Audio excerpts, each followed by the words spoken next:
Welcome, everybody, to another episode of the Best of the Best podcast. I am your host, Maverick Levy. As always, this podcast is presented by the Brinks Armored account. We'll also give a nice little shout out to our beverage sponsor, Pathwater. We have a very special guest here, and it's someone I'm going to let him introduce himself in a second. But before I do, I want to give a shout out to our intern, Natalie, because this is our intern's dad, but they're lifelong friends. I think he's known me since the day I was born. Yeah, he has known me since the day I was born. So with that being said, Jason, I'll pass the torch off to you. Just explain to everyone who you are, what you do, kind of how you got into it, because I think it's really cool that you're second generation in your family business. Well, thank you, Maverick. Thanks for having me on. So I'm Jason Brooks. I'm principal of Brooks Financial. We are a second generation insurance and financial services firm in Farmington Hills, Michigan. We specialize in insurance planning, wealth management, and employee benefits. Actually got licensed. My dad started our company in 1961. I got licensed at 18. Wow. Kind of as a just in case. Wasn't 100% sure that I was going to end up in this business, but just in case something happened. And then after college, came out of University of Michigan and decided, this was the path I wanted to follow, and joined my dad right out of school in 92, and here we are.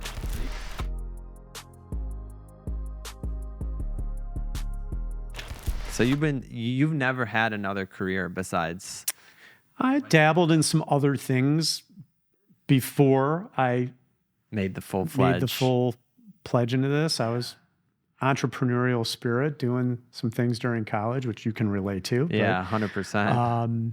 And just it was the right fit. I have definite memories with being a child with my dad. Yeah. Always home for dinner, always at my sporting events, always being a part of something. And then if he had to go back to work or was doing work at home later on, I always managed to make it work. Yeah. So I figured, you know what, if that's the way I can make this work, and someday I'll have a family and I can do the same thing, then let's go. Do you think that's where your work ethic comes from? Is watching your dad build the business when you were a kid and growing up? I think that was definitely part of it. You know, this business is definitely, you have to have some self-motivation because, I mean, there's still a sales aspect to it. Right. And you get a lot of rejection. So if you can't stay self-motivated and keep going, it's difficult to survive. How do you think the landscape of health insurance has changed from back when you first started to where it is today? I mean, obviously the products have evolved because regulations have changed, the Affordable Care Act. There's definitely been changes from that aspect of it. Costs have certainly gone up. Technology, modern medicine. So that's driven things in a little different direction from a cost standpoint. I mean, people look back and say, gosh, I can't believe what I'm paying now compared to what I was paying then. But it's like with anything else, right? The cost of cars, you look at anything, how it's evolved and changed. It's not just inflation, but especially in the health insurance world, you know, costs have continued to go up. Costs of care have gone up. Yeah. The amount of care I think people need has gone up. People living longer. So all that affects. What was that ratio system. you gave me the other day in terms of what has been paid out for pharmaceuticals? And I think it was quarter four. This was one particular carrier in Michigan and this was addressing 2025 and why are health insurance rates going crazy the way they are right now. I think across the whole country, carriers have filed for the largest rate increases in the history of their companies.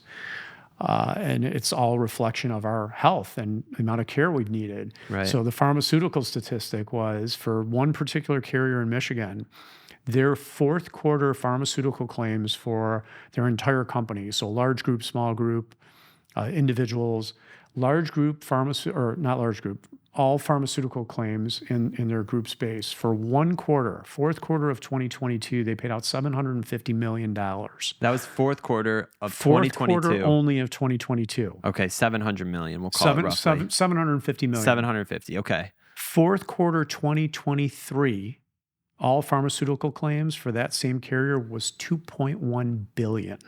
And it's such an insane rise in cost. It's a threefold increase in 1 year, basically. Why is that happening? Do you think it's the humans in Michigan, they're doing so bad that they need more medicine? Do you think it's... I think it's a multitude of things. I mean, that's part of it is because we're not getting any healthier per se as a country. Yeah.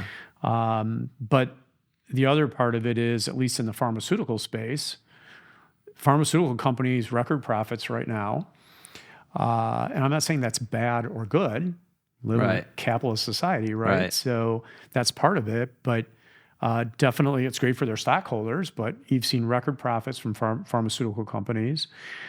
I think some of it is maybe taking advantage of the fact that, yes, there is insurance out there. And yeah, we invest R&D in developing these drugs and specialty and name brand drugs versus generics, where maybe they make a lot more money and can charge a lot more money. And as it flows through the health insurance system, it's kind of like, as an individual, if doctor tells me to go get a script and my copay's $20, I don't really care if that drug costs $500 or $1,000 and the insurance company's paying the rest. Right. And I'm only paying my $20. Right. I don't have a lot of skin in the game with the cost. And so a lot of that gets pushed off on the health insurance company, but where is the money from the health insurance company coming from? Your premiums. Yeah. Do you think that's the biggest factor when we see such substantial rate increases is what the claims that were paid out, or in this case, pharmaceuticals, right? I mean, that's just the pharmacy side of it. But yes, as we've talked about before, and we try and educate every client on this, MLR, medical loss ratios. So I don't know too many industries, capitalist society again, right? Yeah. Too many industries that the government has stepped in and said, well, hold on a second. We're actually going to put a cap on the amount of money that you can make. And so in the health insurance world, it's 15 or 20% over 100 group versus under 100. And that's all a function of premiums coming in, claims being paid out. Yeah. And submitting audited financials to the government, which isn't just a profit that they can make of 20%, because it includes things like my agent commission is in that number. The percentage that we get paid and how we get paid our commissions is part of that metric of what the calculation, they can make. Right? And so if they exceed that threshold, they have to give the money back to the consumers. So, and that was actually part of that documentary that I was telling you about. Yeah, which I'll have to watch that. Yeah, 100%. You have to watch it. But isn't it that what's happening now, and maybe you know about this, maybe you don't, but that they're using different ways because of that reporting that they have to show the medical, what is it, the MLR? The loss ratio. Okay, the medical loss ratio, that there are other avenues for these companies to take that profit in without it showing. For the health insurance companies? Yeah. I mean, I don't know enough about how they can rearrange their financial statement to be within those guidelines or not within to really answer that. Got it. I mean, is it any different than saying we have a tax code, right? Right. And no, they're finding the depending loopholes. on who your CPA is and how good they are at trying to find the loopholes. Are you doing something wrong per se? Maybe not, but you know, you're trying to find the loopholes. So you would assume that any business is looking at things that way. Yeah, no, and I would agree with you, right? I think there are some times where loopholes are talked about negatively. There are other times where it's talked about positively. And funny enough, I think in whatever direction you're talking about a loophole in is dependent upon how it impacts you, right? Oh, right. So if it impacts me positively, okay, that's a great loophole. It's a good loophole. Yeah, if it's negative, it's not a good loophole. And I think people are so subjective that they cannot be objective when looking at things like this, right? That's probably a very fair statement. Yeah, they can't be, okay, well... I mean, is it right or wrong to be doing that? I mean, I don't know. How do you answer that? I don't think there is a right answer, you know? It is what it is. They're playing the game. They're playing to win. They're a business, right? And I think that's probably to me, especially dealing in other avenues of insurance, or I'll call them other verticals of insurance, you see a lot of the time where people come at the carriers. And we just had a fascinating conversation of an episode that released with some people from Allstate, where at the end of the day, just like these health insurance companies, they're businesses, right? They're in the business to make money, not to lose money. Right. Especially when we talk about this conversation with health insurance, it becomes a little bit more sensitive a topic, I think, because it's your overall health. Well, right. And so you get back to that whole question. Right, You know, right. you live in America, right? You can run businesses, and if somebody's willing to pay for it, can't you charge what you want to charge for it? Right. You know, can you apply that same? Is it right to apply that to our health insurance? I don't know. I mean, I had an interesting conversation over the weekend, actually. A couple sitting next to us at dinner happened to be from Canada. I swear to God, that's the next question I was going to ask you. So they were talking about healthcare in Canada, and, you know, topic came up about versus the United States and how different the care is in seeking care and government-run healthcare, and is that the right answer? And I honestly, I don't know what the right answer is with that. Interesting. I was going to ask you your opinion. What is your opinion on?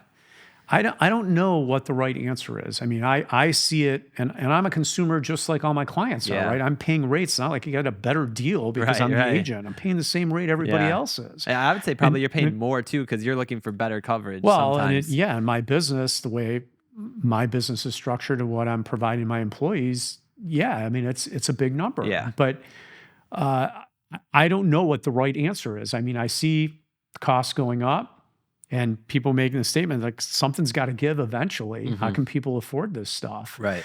Is it going to be any better if the government's running it? Well, the costs are the cost, right? What it costs to treat somebody isn't necessarily going to change no matter who's running the system, right? Whether it's the government, a health insurance company. I guess you'd probably argue if the private sector's running it, it's maybe running it more efficiently than the government. Right. That's the argument. I don't know, but at the end of the day, it's like the money's got to come from somewhere. So fine, if it's now Medicare for all or whatever they want to call it or however they want to do it, great. Where's the money coming from? Right. They're going to raise your taxes. Right. Okay, I'm not paying these huge health insurance premiums over here anymore, but I'm paying higher taxes. There's no free lunch. Yeah. And I think that's where people lose sight of how insurance is really operating. Like, oh, the insurance company's going to cover it. It's free. It's not free. We're all paying for it. Right. I might be healthy today and you might not be, and I'm paying my premium and it's covering your costs. And then tomorrow it's the flip, right? You're healthy and you're paying your premium, but I'm not healthy. Right. I mean, that's insurance. Right. That's insurance at the core. What is happening today in terms of employers offering benefits to their employees? Where are you seeing the split? This is a conversation I have with a lot of business owners. And how much are you paying for your employees? Where would you say that average is of how much of the costs they're putting onto the employees? So that can vary tremendously. I think a driving factor right now is when you talk to employees and you look at what's important and what's kind of moved up on that list. I mean, society's definitely changed. Right. I think COVID obviously was a huge factor in that because people started looking at their time. What am I doing? Do I want to go work in an office? Can I figure out how to work remotely? What else can I do? My time away and lifestyle, became important. Well, so have benefits. Yep, 100%. So, when the job market gets competitive, it's not just how much am I getting paid? It's, well, what are the benefits? How much time off do I get? Oh, what kind of health insurance do I get? And how much do I have to pay towards it? So I think that has varied tremendously from industry to industry in trying to recruit and retain employees. Yeah. And when we talk to our clients, and we service approximately 140 small to mid-sized businesses, small all the way down to 2 employees, mid-size, I'd say our largest company is probably about 350 employees. Okay. But even within an industry, like I talked to a law firm, what they're doing doesn't necessarily have to be exactly the same as what every other law firm is doing. Every business performs differently. Right. And I'm one of these believers that I think your employees may know more about your business than you give them credit to knowing. 100%. I still, every once in a while, I have an employer, well, we don't want them to know what they're paying, what we pay for their health insurance. We don't want to know. And my answer to that is, of course you want them to know. Yeah. I mean, health insurance is expensive. Like, you want them to know what you're paying. Yeah. And on top of that, like, if you think your employees don't know whether business is good this year or not good this year, they know. Employees know that. They know, how's business doing? Yeah. And so if your business is knocking it out of the park and you decide to tell your employees this year, hey, yeah, we got a rate increase. And oh, by the way, we're passing the whole increase on to you, or we're reducing what we pay towards your health insurance. Like, they know that. Right. They have a feel for that. So does that change? Because, right, I'm only in my world when it comes to this stuff. But does that change year by year, you think, for businesses a lot? One year, if it's good, they're going to say, okay, we'll cover more. If it's bad, or is it pretty stagnant? I think they try to be stable with that because that's a metric that's going to either push people away from my business or hold on to them. So I think a lot of businesses don't want to have instability with that. And I've definitely seen a shift in the last, I mean, I've been doing this for 32 years now. I think in the last 10 years, I've definitely seen a shift in employers who have gone from what we would call a defined, well, they've gone to what we would call a defined contribution model. Yeah. So maybe before I said, I'm paying 80%, okay, of whatever your health insurance costs are. And if the cost goes up 20%, I'm still going to pay my 80%, but that means what I was paying went up by 20%. Right. And what you were paying went up by 20%. Right. A lot of companies have gone to a defined contribution model where they've said, we're going to give you $400 a month towards your health insurance. You pay the difference. If there's a 20% rate increase next year, I have a choice. Am I still going to give you $400, or am I going to increase that a little bit based on what I'm comfortable with? And businesses are doing that because it's easier to help them control cash flow and budgeting. Yeah, it's something that's very interesting. And I think nowadays, maybe even sometimes because the salary is listed on what the job offering is, right? On some of these platforms, I forget what's like Indeed, Glass, right? Some of those, right? Glassdoor. Where you can see what the salary is. I think more of the questions I hear are related to, what are your benefits? What are you offering to your employees? And I think where this conversation comes into play is the health insurance is one aspect that do you think people overlook that aspect, or they're looking at it very closely from the employee standpoint? I think it's often overlooked. Yeah, me too. And as an example, somebody says, hey, I'm making, pick a number. I'm making $80,000 a year. Got a great job. Yeah. And I just got an offer from another company. They're going to pay me $85,000. But if they don't look at the benefits side of it and say, well, wait a sec. The company that's paying me $80,000, I only pay $30 a month towards my health insurance. I have this great plan. But I jump to this other one, I'm going to make $85,000, but there I have to pay $200 a month towards my health insurance, and the plan's not nearly as good. Yeah. Am I really improving my situation by moving? So if I don't ask the right questions, or I don't look at it the right way, and I see that a lot with questions about COBRA, where someone leaves a larger company and they have the ability to keep their benefits if they pay the full price. And they call me up and they're all upset because, boy, like my old employer is really trying to stick it to me. Yeah. I was only paying $100 a month towards my health insurance, and they just gave me this COBRA rate, and it's like $1,600. Yeah. And the answer is, they weren't sticking it to you. That's because they were paying the other $1,500. Yeah, literally. And they really? Like, I didn't realize that. If I'd have known that, I wouldn't have left. Well, you should have asked that question before you left. Yeah. So, I think it is overlooked. Do I think people are getting better about it? I think so, only because in a tighter job environment where maybe people are looking at some of these other fringe benefits. Yeah. But really health insurance, that should not be considered a fringe benefit. Like, Yeah. And that's so important that it should be a major part of the decision. 100%. And that goes back to what we talked about in the educational series of making sure you're either, if you're the employee, asking those questions and finding out what the answer is. Or on the flip side of things, it's making sure as the employer, you're providing this information to the employees so they can see it and they can absorb it and they can understand it. But I'm curious to see what your thoughts are, because I think you're in a very interesting position where you talk to business owners, but you also talk to employees. So you hear both sides of the spectrum. And I'll relate this and use the analogy of real estate, right? You hear it's a buyer's market, it's a seller's market. I think this pendulum currently, I mean, we're recording this episode right now in the middle of October in 2024.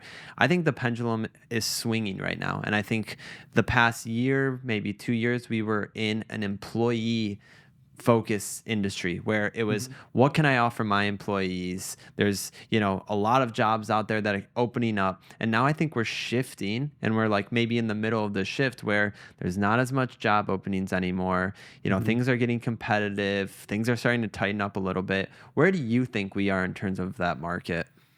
Yeah, I think I agree with your assessment. It definitely seems to be a swinging pendulum. And whenever the job market tightens up the way it is, employers have to figure out, how am I recruiting and retaining? Yeah. Higher wages. Yeah. Better benefits. Yeah.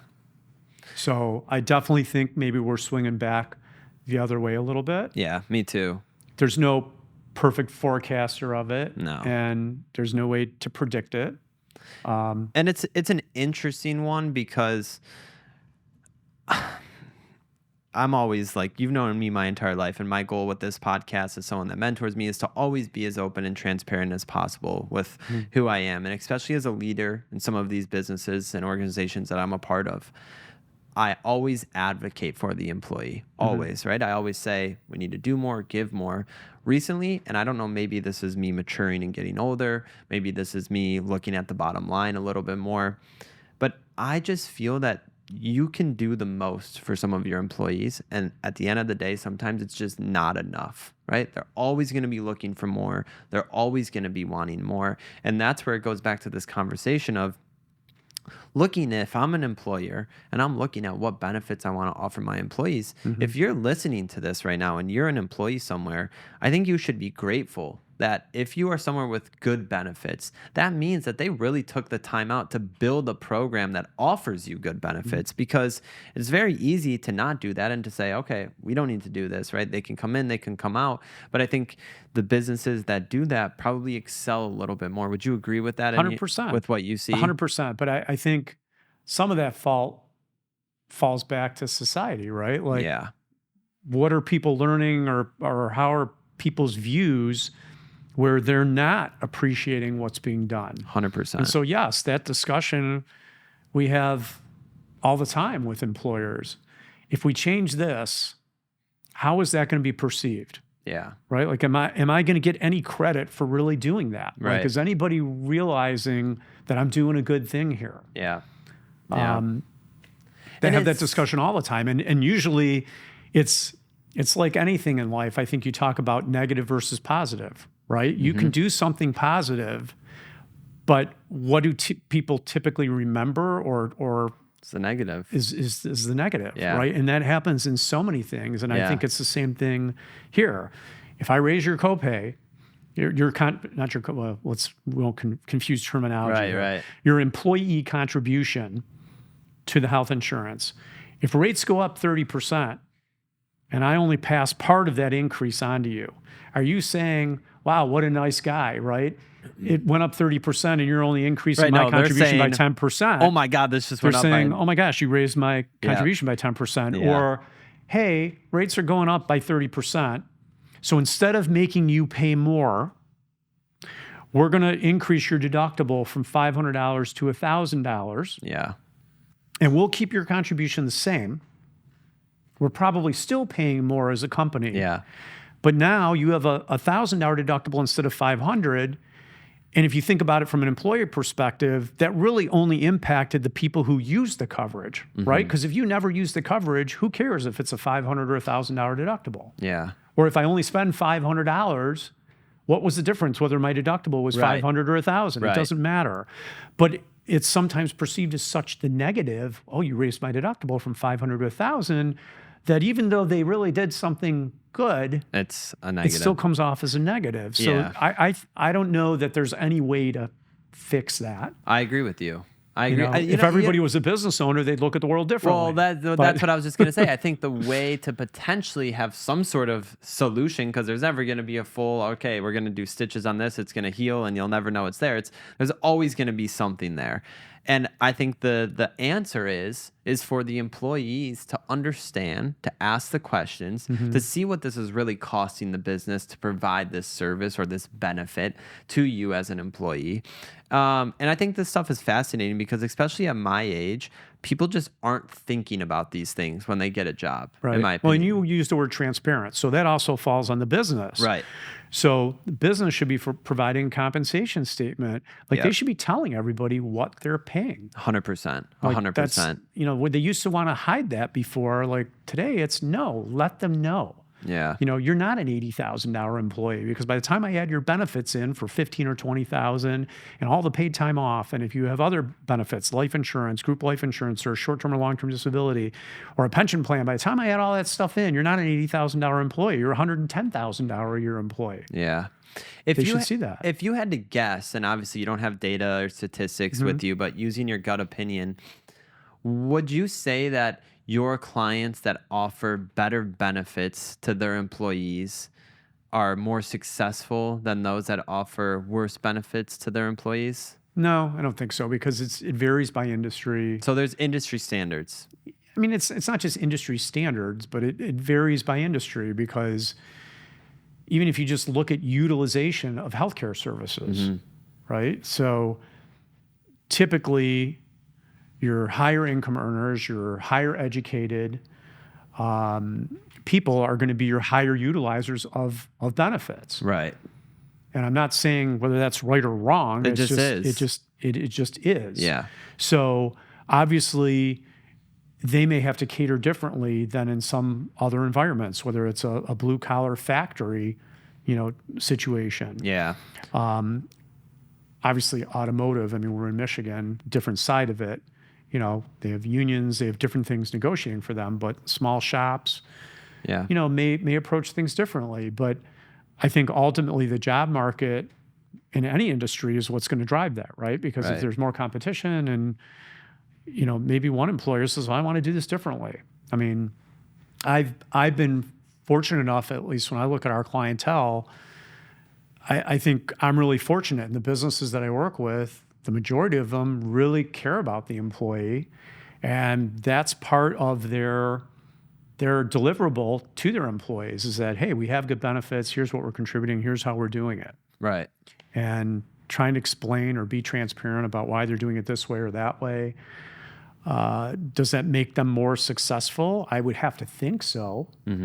As far as amongst their peers, I would think, because you're recruiting a different caliber of person. So yes, when you're talking to your audience and saying, hey, this should be part of it, yeah, because somebody who's looking at that piece of it is going to pick one company versus another, maybe on how they're structuring their benefits. Yeah. So naturally, you're going to have, you would think, better people going to those types of companies. Yeah, and it's interesting because I think, though, there is, to play devil's advocate for a second, there is something where people that are so focused on the bottom line of the business, and I guess that's comparing in terms of financial success of that business, right? Where if they're so focused on their bottom line, maybe they're so cutthroat that they don't necessarily care to offer good benefits to people because it's going to cost them more money. But I think that also depends on the business, because if it's a business where you got to bring somebody in, by the time you train someone, you get them acclimated to your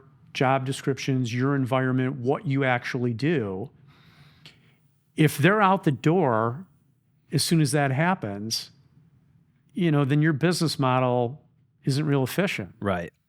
So if it's a business where you can just churn through people and it doesn't really matter, I mean, then they may just be bottom line focus, and I don't know that that's ever going to change. Yeah. Right. Or if they're looking at it like, I'm trying to grow this business for a quick sale, I'm trying to flip it. Then they may not have the same long-term goals. Right. So, I mean, it's just like in anything, right? You can't always weed out the bad Right. So would you actors, so to say speak. in today's world where we're seeing these such, I think you said the highest was almost 40% of an increase that you've seen for some packages. Do you think right now you're seeing more people put that cost onto the employee? There's definitely going to be some reevaluation of Yeah. it for sure. It all Yeah. depends what they were paying before. I mean, for a lot of companies, they're stuck, meaning job environment, they want to hold on to their quality people. Use our example, the employer's paying 80% of the cost of the benefits. And a lot of times, I'm going to say almost all my companies, I don't think I have any companies today that have only one plan offering. Most have 2 or 3 plan offerings. Yeah, maybe in a smaller business environment, there's some that only have one plan. Yeah. Okay. But most will have multiple plans. They will have a base plan. Back to our earlier discussion, Right. like an HMO plan, that's maybe a lower cost plan, okay, because it has a few more restrictions in it. Yeah. And they're paying 80% of that plan. And whatever that dollar amount is, they will then pay that same dollar amount if you want to buy up to the richer plans, if you will. Got it. Okay. I think most employers have that kind of a structure in place. But I mean, there's no right or wrong in how these companies Function or make the want decisions. to build their benefits. I think it's very hard. Like you said, if everyone could be a business owner, the world would be a much different place. look at But things that's not, differently. that's not the world that we live in. Nor do I think we would actually want to live in a world like that. Right. People might be. But a lot way of these too companies high-strung, are stuck where they're saying, okay, we're still going to pay 80% of that base plan. We don't feel we're going to change the contribution amount. We're not only going to pay 70 and make them pay 30. Right. Some are doing that because they feel they need to. Okay. But if they're doing that on the base plan, the buy-ups are still the increase is all Right. going to the employee. Right. So I have a lot of companies that are doing that. I have other companies that maybe didn't have a contribution at all on a base plan. They were paying 100% of the cost that are now saying, well, we're going to have to charge you 20%. But I think that's going to affect everybody in the job market Overall. in a similar fashion because everybody's dealing with the increases. It's not like only one company is getting the increase. Right. Everyone And is. especially since the Affordable Care Act, where I used to have dozens of insurance companies that I could look at for one of our employers. Today in Michigan, we're only down to really a handful of major carriers. So you've shifted the actuarial pool and the claims pool. Yeah. And you don't have an outlier necessarily where you Right. used to have, let's say, 10 companies that you could quote, and there was always one company that was a whole lot cheaper than everybody else. So for the next couple of years, people were moving to that company. Then their claims would go up and there'd be somebody else. Those days are kind of gone. You don't really Right. find this huge outlier Which is anymore. interesting though, because it's almost reverse economics, right? It says the demand continues to rise, the supply continues to get smaller. Well, you've narrowed the pool. Yeah. You're not spreading it out the same way. Think about it. The claims, right? If you take a population, Yeah. the medical claims are going to be the medical claims, whether they're with carrier A, B, C, or D, right? They're going to have the same claims. Yeah. If everybody was insured with the same insurance company, the claims would be the claims. The difference is, how do you fracture it? Right. So which carrier got stuck with more claims than the other? Yeah. I mean, that's kind of what it comes down to. Honestly, I mean, that's the same. I always relate this back to just in my own head of auto insurance or home insurance. It's the same thing, right? Right. You're seeing, I feel like in whatever vertical of insurance you work in, claims are on the rise, Right. And I guess with that, I'll ask you, why do you think that there was such a big increase in the pharmaceutical payout between 2022 and 2023? A lot of factors there. I'm only going to be able to shed light on some of them, really, Right, from right. my Yeah. vantage point, That's all my your perspective. expertise. But you've got everything from pharmaceutical companies that are dealing with the idea of generics versus specialties and name brands. And so there are always new drugs coming out, and they're expensive, Yeah. and they have to recoup for research and development. So that obviously is part of it. There's supply and demand, right? because some drugs that maybe aren't covered through insurance, if somebody's still willing to pay for them and buy them, then Right. as long as somebody's buying my product, I'll charge what I want to charge, right? Why should I drop prices on it? Because it's the right thing to do. I'm still running a business. Right. So I think that's part of it. Overall health as a society, we really haven't gotten healthier. Which is crazy. I mean, you can pull up every statistic. I mean, I think diabetes is a great example because I don't know the numbers, but I mean, it's been rising and rising and rising, you know, and obesity, all these different things.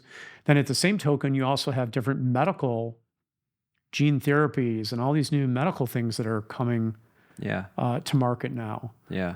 That's probably the other biggest thing that's impacting all these insurance companies are these different gene therapies, these CAR-T1 therapies, where they're really kind of cool when you hear about them. So, they're going to take genes from your body and alter them and put them back to cure a condition. Right. And one that was just brought up recently, hemophilia, there is a treatment that you can do for this now. And they'll give you the statistics, like a 98% or whatever the percentage is cure ratio, and it's a treatment segment. So it's not like a lifetime treatment. Yeah. You do this treatment for whatever the period is, 6 months, a year, whatever it is, and 98% cure ratio. But it costs like over $4 million right now. Wow. So bring that back to you're a small business, 10 employees, right? You're paying your health insurance every month and maybe the premium's $10,000, right? Yeah. And one of your employees, a dependent or somebody, has to go in for this treatment. We talked about in our educational episode about a max out of pocket. So that individual goes in for this treatment, their max out of pocket is $8,000. So they pay their $8,000 and their carrier pays the balance of this $4 million treatment. Wow. How long is it going to take It's not sustainable for them to collect their $10,000 a month premium off of this group before the carrier ever makes any money off of that group, off of that one claim? Yeah. It's never going to happen. Yeah, it's just not sustainable. So, and I think right now the statistic was that there's I want to say there's almost 50 of these new therapies for various conditions that are in the midst of FDA approval and coming to market over the next 12 to 24 months. Yeah, and I think that brings me into the next place, right? The episode that came out before yours is Jeremy DeSantis, who is, the health and fitness expert. I always call him because he wears a bunch of different hats, but really health and fitness expert. And we talked a little bit about preventative medicine in our educational series, but I'd like to dive into it more because something that he was very vocal about is the healthcare system is not built to be proactive. It's built to be reactive. When do you go to the doctor? Well, you should be going to the doctor. If you heard Jason in the educational series, right? Once a year, you get a free physical through, your plan. But you're hearing more and more, I think, rumblings, and whether it's public figures, whether it's independent journalists, whether it is major news sources talking about these preventative, proactive treatments you can be doing. How do you see that changing the landscape of health insurance as time goes on? So I can only tell you how I would do things if it was my decision. Yeah. And this is, I would definitely, I love this idea of a wellness component. The reality is today, I think people only make decisions based on how it impacts them. And most of the time is there a financial impact? Unfortunately, that's why we're driven to that. Right.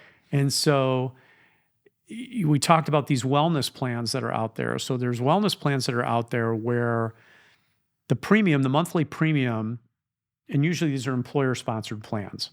So the monthly premium that the employer is going to get billed is, let's say, $500 a month for the employee. Okay. And whatever percentage they want to charge the employee of that, they charge them. But the premium's $500. But the plan internally has two levels of benefits. They have a standard level of benefit and an enhanced level of benefit. And what determines for the employee which level of benefit they get is a health metric.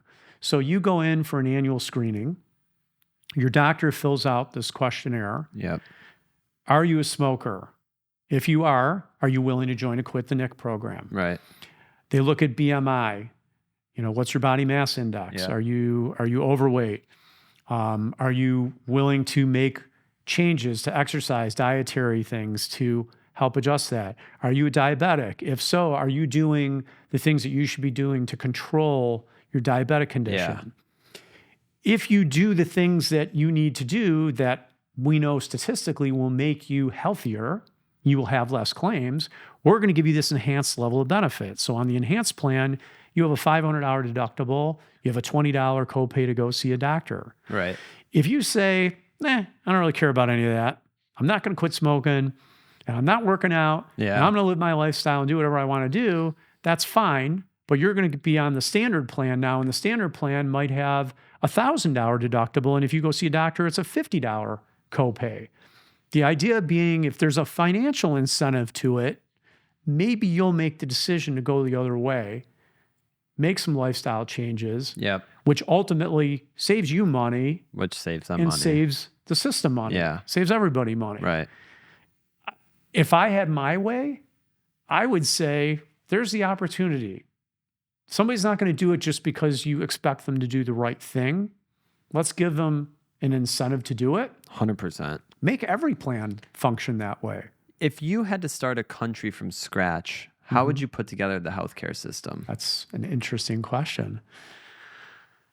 I don't know from the standpoint of, would it be private? Would it be done by the government of the country per se? We'll leave that for different time. Another when we have you back on. Never-ending discussion. But I mean, from a standpoint of what plans should look like, I feel like all plans should have this wellness component today. I feel like the health insurance companies, you talk about doing the right thing, right? If you incentivize somehow people to take care of themselves, it saves everybody money, but more so than even that.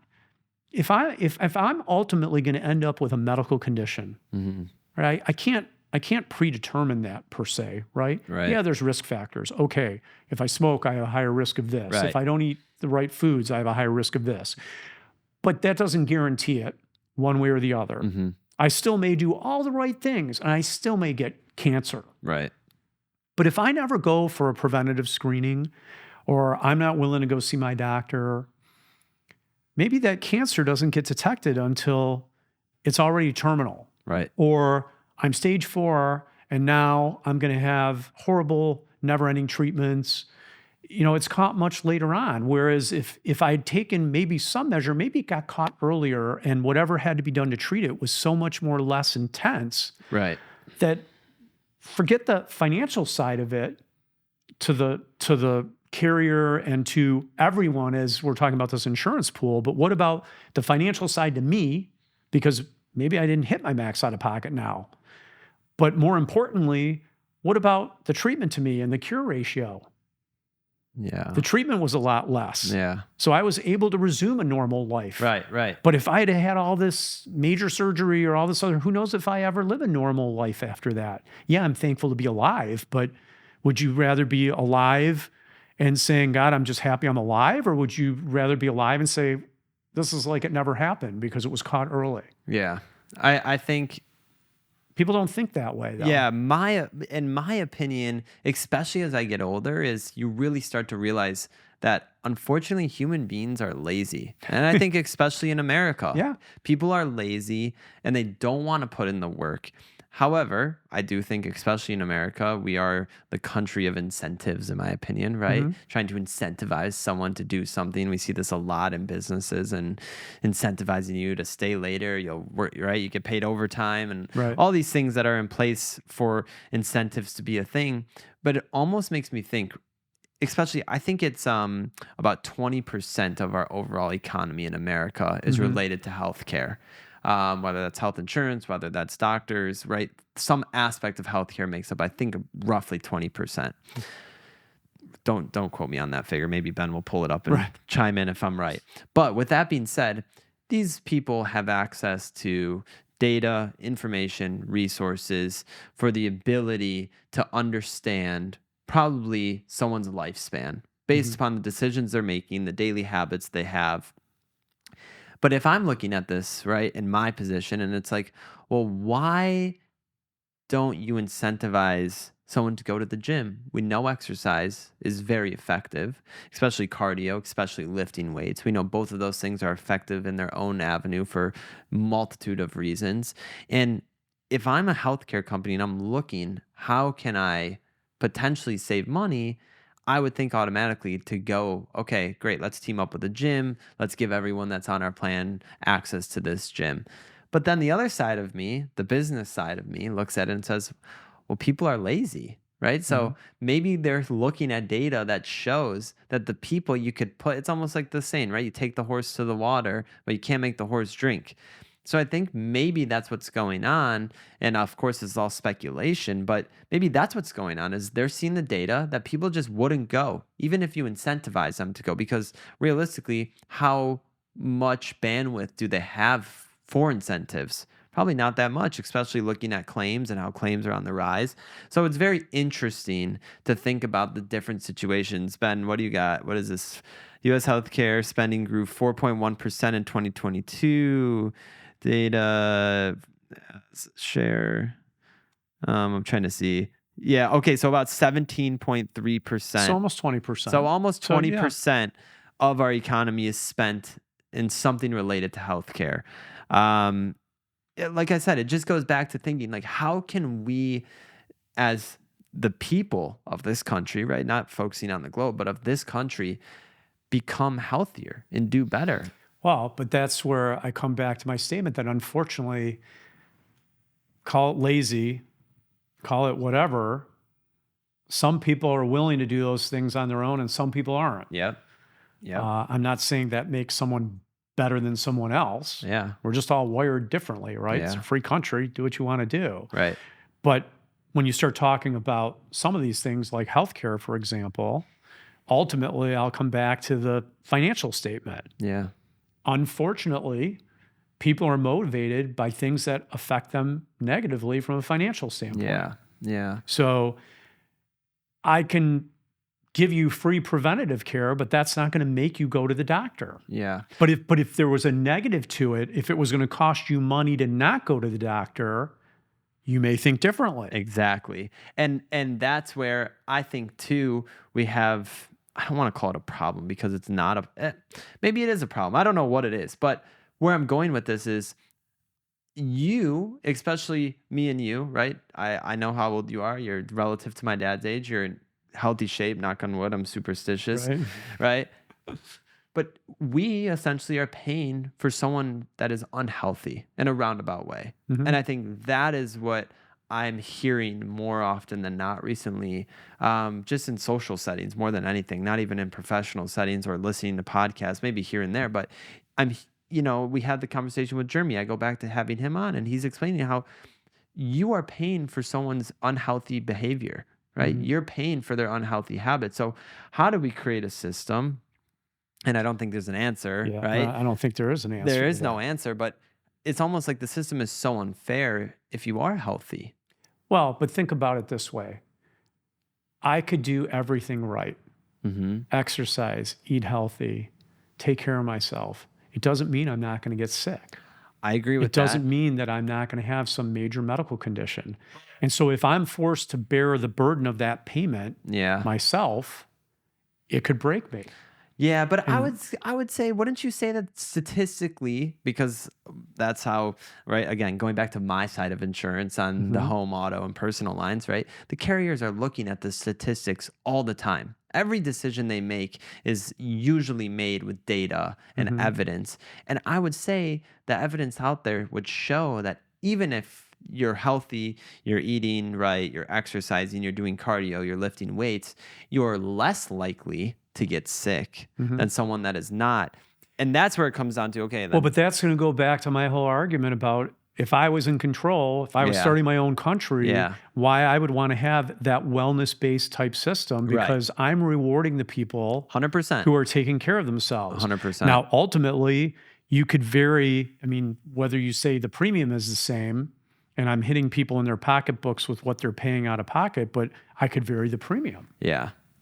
Now you get in this whole thing about pre-existing conditions and underwriting. So that's sort of this slippery slope of how far do you take that? 100%.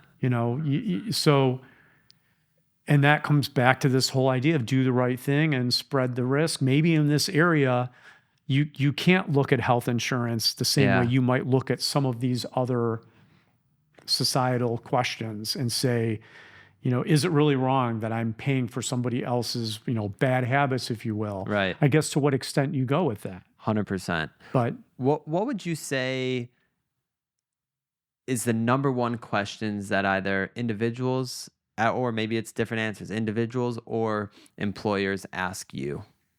In regards to what? Just health insurance in general. Like, what is the most common?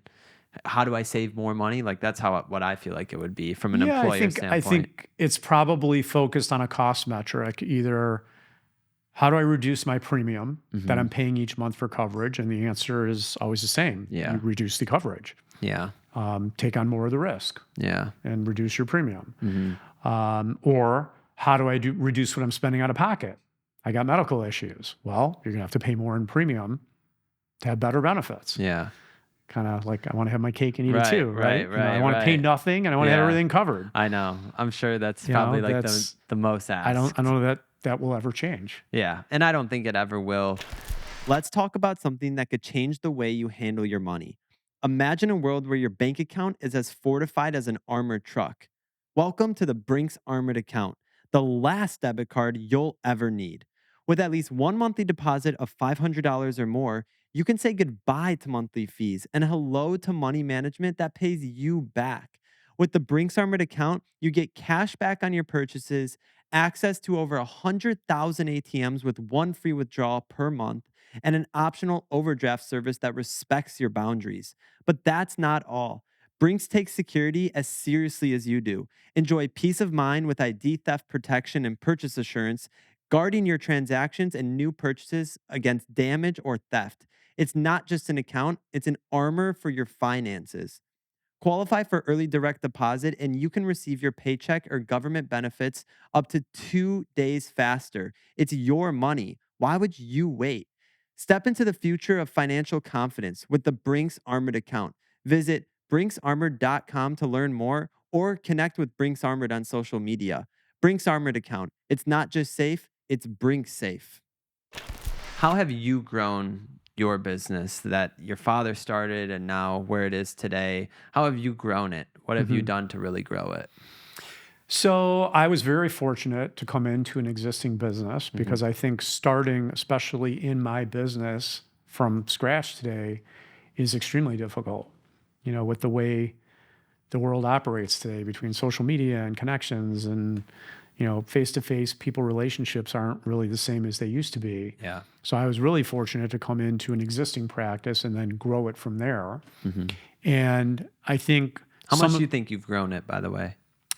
I would say our business is probably 5 to 6 times larger than when I came in. That's amazing. So, and a lot of that was alongside of my dad, but me just having a different idea, maybe a new take on it, new set of eyes. Hey, what if we did this, Dad? What if we did it this way instead of this way? Yeah. Maybe specializing internally, even the way we ran our departments, we kind of changed our business structure and it made us more efficient and able to grow the business. And I'm strictly a referral source. We don't do advertising. So all of our business is referral from existing clients. Which is a testament to how good you guys are. I think that's something that's really cool. I don't think you see that a lot today. Thank you. I mean, I take pride in that. Yeah. And that's really, my really attitude. Cool. I mean, I'm a realist. I understand insurance guys tend to be kind of on the low rung. Yeah. Somewhere with, I'm not knocking anybody, but they joke, used car salesmen and attorneys and insurance guys, we're all on the lowest rung of respect. And sure, I think in any profession, there's people who are doing it the right way and people who are doing it the wrong way. I can't control how anybody else does things. I can only control myself. So I'm going to do things the way I want to do it. Yeah. I sleep well at night. I help people, and sometimes I get paid nothing, and sometimes I get paid a nice commission, and Right. that's just the way it works. And I'm going to do the right thing, and I feel good about that. Yeah. And so I think through changing some internal business structures and just the way we function, getting a little more efficient, Yeah. doing the right thing, working with other types of advisors. So I also work through CPAs, through attorneys, where we do pro bono work, if you will. Hey, will you take a look at this policy for a client? Client needs some help with this. Yeah. Yeah, I may not get paid for my time, Right. but doing that and doing the right thing goes a long way. I still 100%. think there's plenty of people out there who respect that and reward you for it. 100%. And yeah, there's plenty of people that, sure, sometimes I help someone out and they end up buying through somebody else. Yeah. They don't do it through me. Yeah. And the competitive side of me, it might be some small little thing where maybe I only would have made $100, and somebody says, well, who cares? You only lost $100. Yeah, but you know what? I take pride in what I do. Yeah. So the fact that somebody goes and does it through somebody else makes me say, did I not do something right? Did I Right. not, just because I care about what I'm doing. Yeah. No, and I feel like in so many things today, and we hear it all the time, and this is something we talk about in our office all the time. Like, our philosophy is, we don't want to be that company that somebody's saying, oh, I have to deal with those people again. Right. Right. And I feel like I say that every day, right? How many 800 numbers am I calling? Right. I'm sure you can. I'm sure you go crazy. I deal with it in my business, but even in my personal life, right? Right. How many times you deal with something, I don't care. You go into a store, Right. you ask somebody for help, you call some number to get an answer to a question, and you're looking at the phone like, seriously? Yeah. Like, can't anybody just take some pride in what they're doing today? 100%. And it drives me insane. And so we always use that as an example in our office. Like, we don't want to be the company that somebody called us and said, really? Like, that was of no help. What a waste of time. Yeah. Like, I don't want to be that. No, and I'll say, Jason, to get sentimental for a second, as I said in the beginning, right? You've known me my entire life. I've known you from the time I could remember life. It's always very interesting to watch people like my father, and I know you guys grew up being friends. You guys both went into a family business and both grew it, which is not an easy thing to do.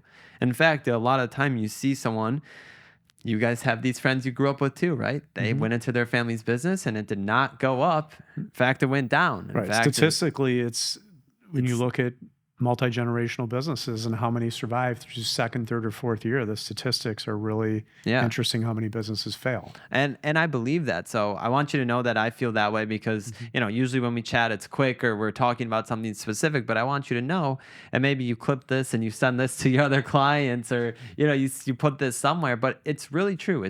You're doing a great job at that because I never have that feeling when I want to call I appreciate that. and do that. So, I mean, my reputation, like you said, that's most important to me. I joke and say this quite often. Like, I'm probably not the best insurance agent because I don't look at this as like a sales scenario. It's to me, a lot of it is education. Yeah. I can't, just because I tell you need something or should have something isn't going to make you do it or buy it. Right. But if I can educate you and you come to your own conclusion, then you're calling me. Yeah. Yeah. And so was your dad the same way? Yeah. Yeah. My dad was always, he definitely,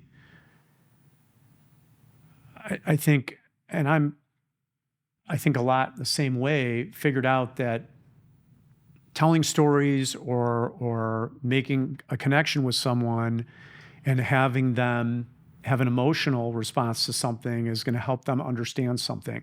So 100%. Education, tying it to a story, something relatable,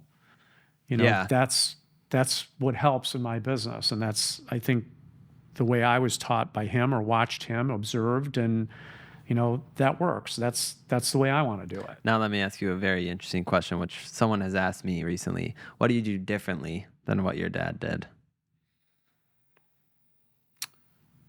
That's a good question. I don't know the answer to that. You know, I'd have to kind of think that through. I mean, I think I'm maybe more of an organizational nut when it comes to certain things than my dad probably was. And I think part of that came out of, you look at productivity, right? How many more things are we doing today than maybe somebody was doing 10 years ago in the same business?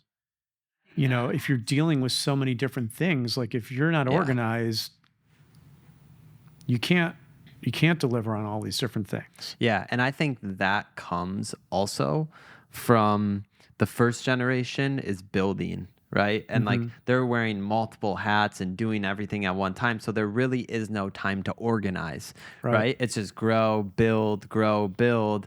Whereas now I'm lucky enough in any business or any project I start, I lay that foundation, because something I do is try and reorganize a 30-year-old family business. Right. I say this to people almost every week or every month when it comes up. I would argue all day long that it is so much more challenging to change the processes and systems in an existing business than it is to start a new business. I would agree with that. And I guess I would probably answered my own question in talking through this, because yes, I mean, this organizational thing. So when I first joined my dad, at the time he had 2 full-time assistants, and his mindset was always, in the different areas that we touch, insurance planning, wealth management, employee benefits, his attitude was, I want both people to know how to do all 3 of those things. You know, mindset being, if somebody's out sick, there's always somebody there who can deal with all of them. But then as we grew and our staff grew, I kind of scratched my head and was like, you know what, this isn't efficient, because there's too many things to know and understand and going in too many directions, and we're going to start making mistakes. So we need to departmentalize. And so I only want these people dealing with this area of the business, and I want these people dealing with this area of the business. And at first he fought me on that. And then, you know, so when you say, what did I do different? Well, I guess that's a perfect example of it. And we became more efficient in how we were doing things. And then did he give any pushback on that? Or was initially, I think he questioned it. And then that was also as I had been working with him for a few years. So the transition at that point had already kind of started, where he was okay with, all right, I get it. I got a fresh set of eyes here. We're kind of growing in the right direction. So and you know, that was the transition in any family business. There's at some point where, you know, the patriarch, the founder of the business is, you know, reluctant to let go of the reins. And then it you know, once there's some proven outcomes, and maybe they're willing to let go a little bit more. And so, that evolved over time. And, you know, it used to be the phone calls would come in and they'd go to my dad's office, and then phone calls would come in and my dad would say, you know, hey, Jace, come in here. You know, let's talk about this with this client. You know, then calls would come in and somebody'd say, well, who's in? Is Aaron or Jason? Who's available? You know, and then phone calls started coming in. Well, is Jason around? So, you know, the transition over time. And so it was an evolution. I mean, I was, you know, fortunate enough to work with my dad for a long time. Now he's, I'm going to say basically retired. You know, he's in the office a little bit. We'll still work on a little bit here and there, but he's paid his dues. And he's enjoying life. He's enjoying life, but he definitely likes seeing what we've become and how we've evolved. And I'm sure how we're it's so still cool doing for it. him to see that. So it's been rewarding both ways. I'm sure. You know, it's exciting to see, you know, your scenario, because there's a lot of parallels to that, because your dad started with his dad. Very similar, you know, peers in business and watching a similar kind of track. And 100%. Then, you know, now watching the next generation with you come in.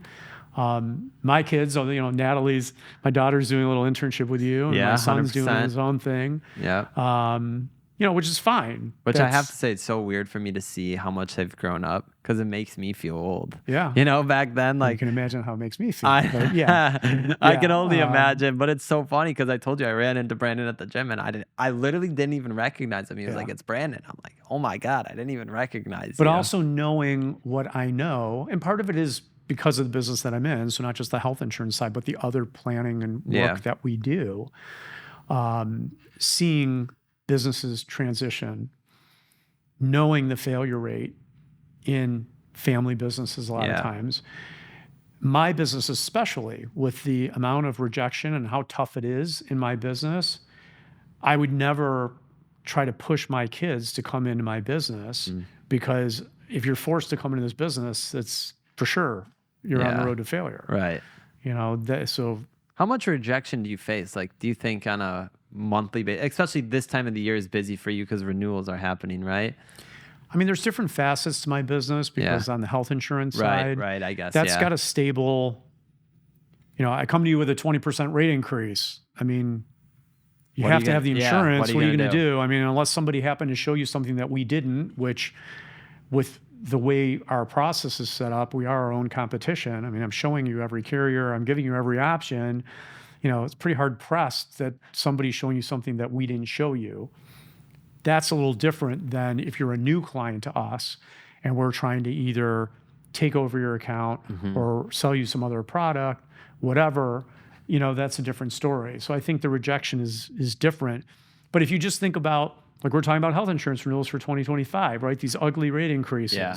So I've got 140 companies that I'm having a not very pleasant discussion with. Right.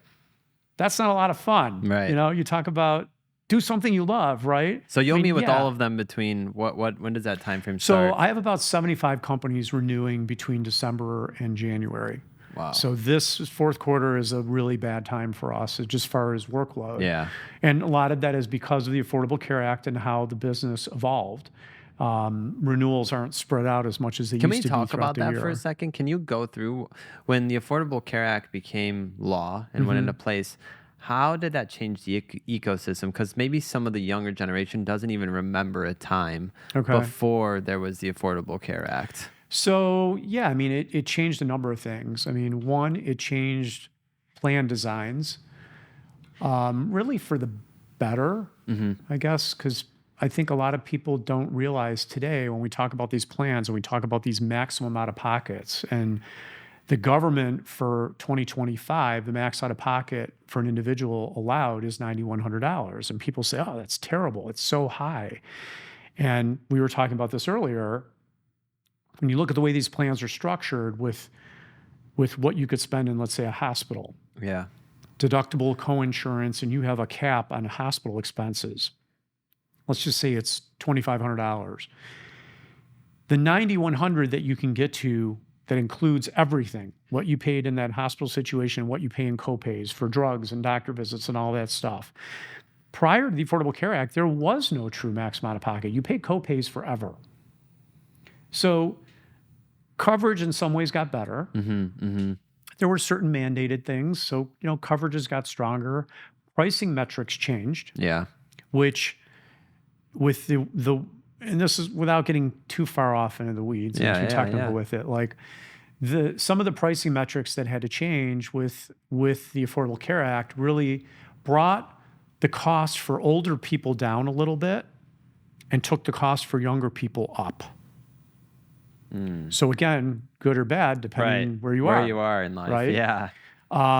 That's interesting. Which for some employers, depending on their employee base, could have really changed how they were then going to reimburse or what they were going to provide. So I think, there was a lot of impact from that standpoint. There were other great things, though. No more pre-existing conditions. So, certain plans that there's only certain types of plans out there where they can even ask medical questions or underwrite. Right. So before you used to have that on almost all coverage, and people could be denied coverage. So there were a lot of good things that came out of it. But it's change, right? Nobody likes change. Yeah. So change is always bad. Right. I mean, was it implemented maybe in the best way it should have been? Maybe not, but I think, can't you say that about anything in Of hindsight? course, you And, can, find the and pitfalls with in any anything. decision you make, especially the way this country operates right now, right? Are you ever going to do anything that you have 100% agreement behind? Right. Probably not. Right. I mean, if there Definitely is, not. it's maybe, Yeah. there might be 3 things that you could think of that 100% of the people would agree on. You know what's very interesting know? is this is one of those 100% things. I always say that. On health insurance? No, educating Education. people Yeah. on financial literacy and life skills. Right. I always say that's why I'm blessed to be in this position is because I mean, it should be. Unfortunately, there's enough emphasis on it. 100%. But it should be. I think people would find this very fascinating. I don't know if I've ever told this publicly on the podcast. I used to meet with a lot of politicians related to financial literacy, life skills, education. And I'd walk in there and say, okay, let me explain something to you. I have an issue that is a bipartisan issue, right? This is a unicorn of a topic. If you, right, and I'd phrase this a little bit differently to them, but I'm just getting to the point. If you don't agree with this, then how does that make you look as a politician, right? What is there to not agree with educating the youth on these things? And a lot of the time, the reaction was, whoa, okay, this is how this meeting is. And unfortunately, that is the way the world works, where, like you said, there are marginal things that a lot of people agree on. The majority of people agree on. There's not a lot of those issues. But when you find those issues, I find it fascinating how the system can almost use that against you unless you put yourself in a position to use it to your benefit. To say, okay, great, you're on one side of the aisle. I can go knock on the door of a person that's on the other side of the aisle, and guess what? They're going to love this same thing because what are they doing for their district? They're bringing this education in. Right. They're the ones propelling this to be in front of the children. And so I found it quite fascinating. And then after, the lobbyists would always sometimes would get mad at me, like, you can't do that. And I would be like, well, that's the situation, right? Yeah. That's the situation we're in. I'm not here to schmooze. I'm not here to blow smoke. I'm not here to kiss anyone's ass. I'm here to provide a resource for young adults. That's what I'm here to do. And so now it's like, okay, that's how we're going to do it. And there's different avenues of doing it and stuff like that. But yeah, that's a fascinating story. I don't think I've ever told that on the podcast publicly when I would walk in. No, I mean, that's... going around the country. But there was only one time where I felt like the politician didn't want to do it and didn't want to help. And I put pressure. But what was the reasoning? They beat around the bush. They dodged the direct answer of why. And then you eventually get them to do it because listen, this is an unfortunate situation that actually is a positive in my opinion.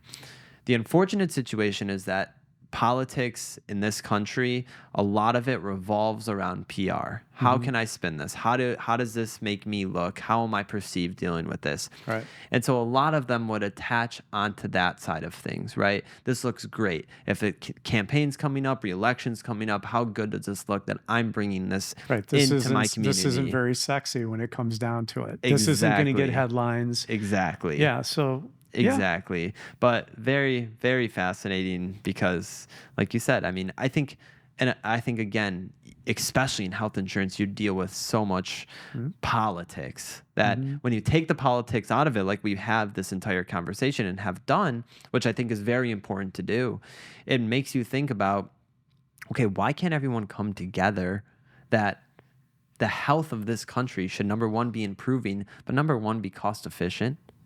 Yeah, I mean, I don't think it should be a political football. 100%. I agree with you. I mean, yeah, this affects everybody in this country. Is there a perfect way to do it? No. The answer is probably not. No. And you're never going to get 100% buy-in, right? I don't think it's possible. Everything is about compromise. So there's always going to be good and bad with it. I mean, that's insurance, right? It's spreading risk. Yeah. Insurance is always quite interesting because it's just one of those things where you have to have it. I guess in this case, you don't have to have it. You don't have to have it. You don't have to have it. You're risking a financial catastrophe by not having it. Yeah. How many times do you see or get questions of people that have just never been to the doctor, never experienced dealing with copays or deductibles, or getting questions about, okay, so if I do go to the doctor, how is this going to impact me? Like, do you get a lot of those questions? And it comes up every once in a while, but I think everybody at some point has had to deal with something medically. Yeah. So whether they didn't have insurance and they got stuck paying some big bill or whatever. I mean, there's always questions about, I just don't understand the benefit. Explain the benefit to me. Right. I think, going to that extreme, everybody's dealt with a medical issue at some point in time. Right. So now, there's still people that avoid the doctor at all costs, right? I'm not going to a doctor. I don't trust the system. Nothing I say to anybody who believes that is going to change anything. Right. And again, are they right or wrong? You draw your own conclusion on that. Right. You know what I mean? Is it typical for someone that's in your business, specifically relating to health insurance? I feel like you almost act as an extension to their HR department. Is that typical for? We can only go so far with it. Right. Because manpower, and it's not like, because you were saying one of your biggest what clients. We get paid even. I can only go so far with it. So can I do everything for them? No, they have to have an HR department. Right.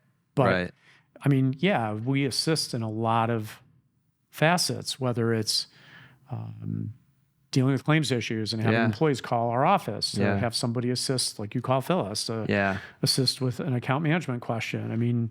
We do as much as we can reasonably do. Yeah. But I can't be your, I can do a group meeting to explain your benefits. Yeah, but you can't. And do I can do some one-on-one meetings. Oh, you will? Okay. I can answer questions one-on-one. Yeah. But I can't be the one to go communicate with all your employees and tell each one of them what you're going to have to, what you want to charge them for your copays or not copay, your contribution amount, what percentage you want them to pay, et cetera. We can only go so far with it. Right. So. Right.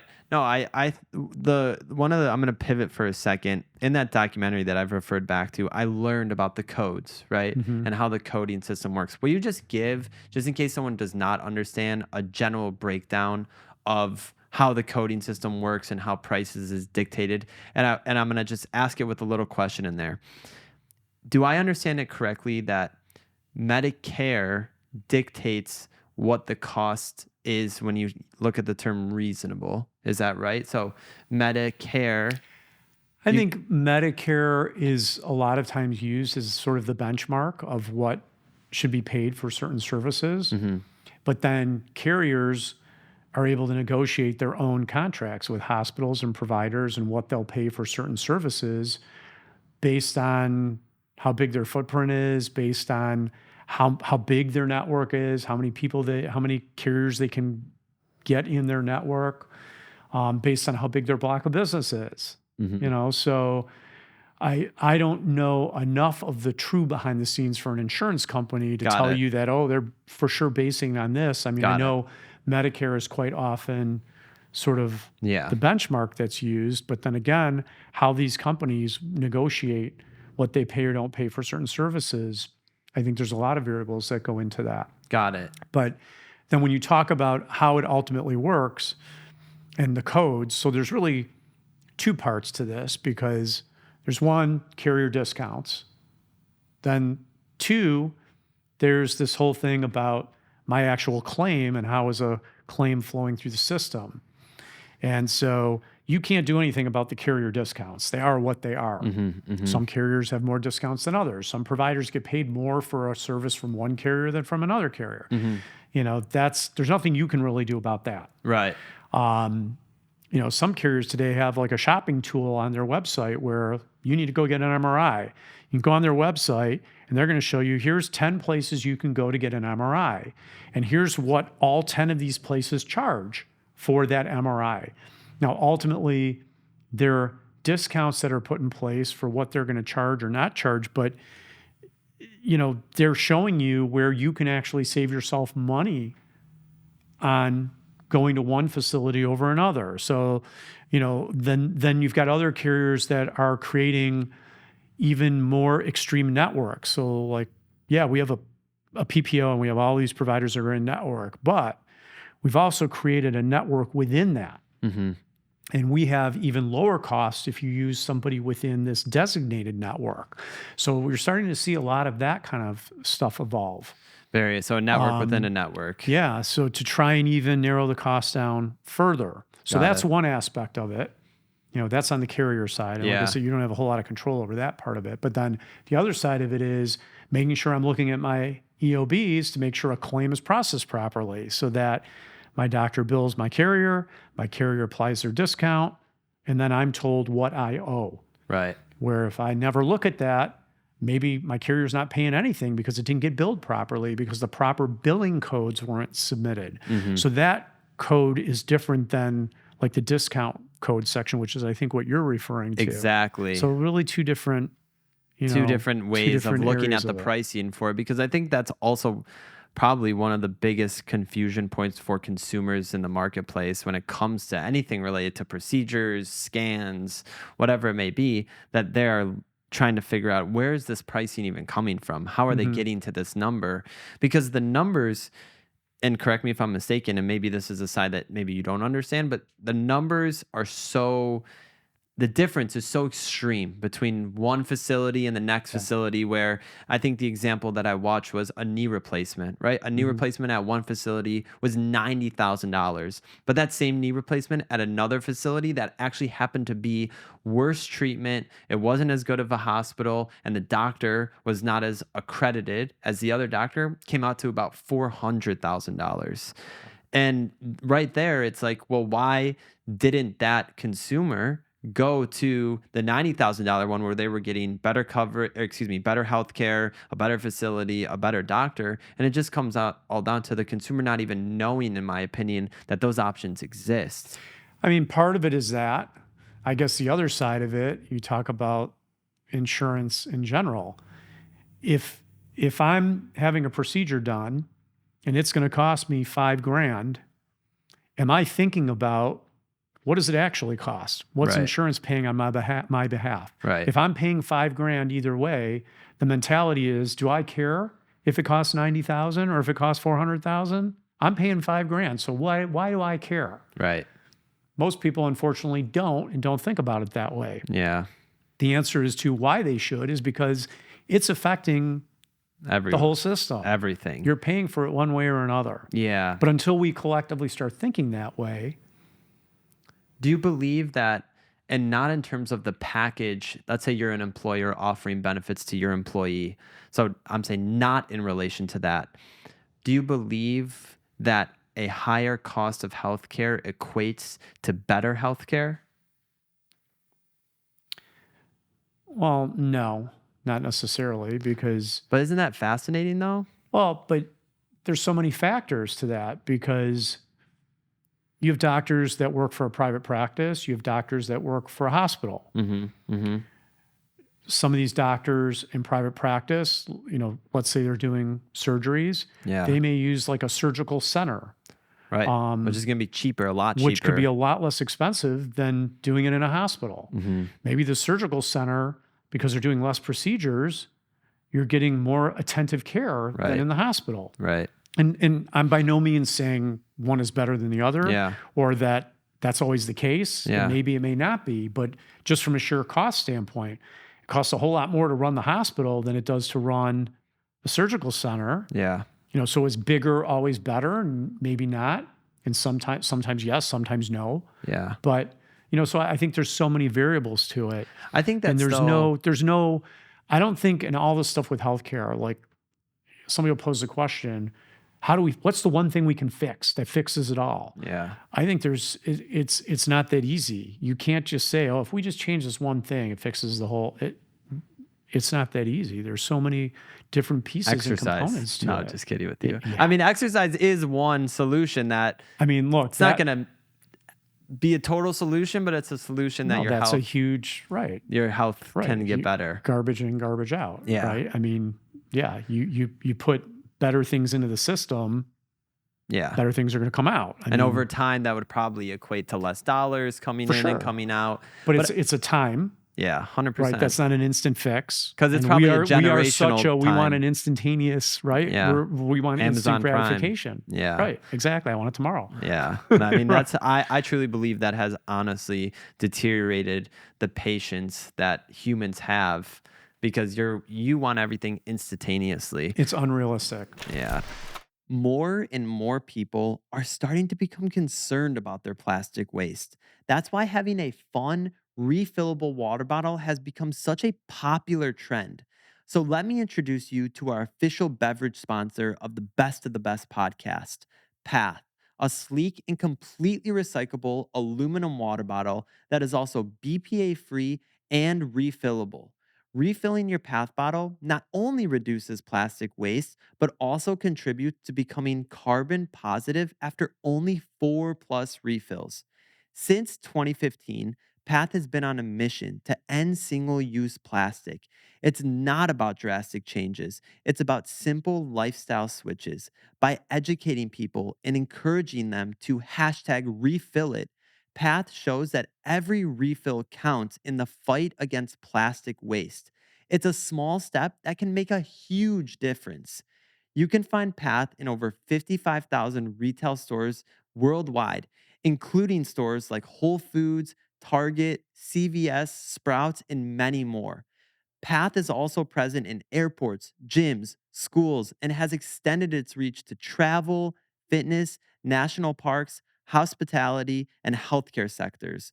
To learn more, visit drinkpath.com or follow them on Instagram at Pathwater. Now, let's jump back into the episode.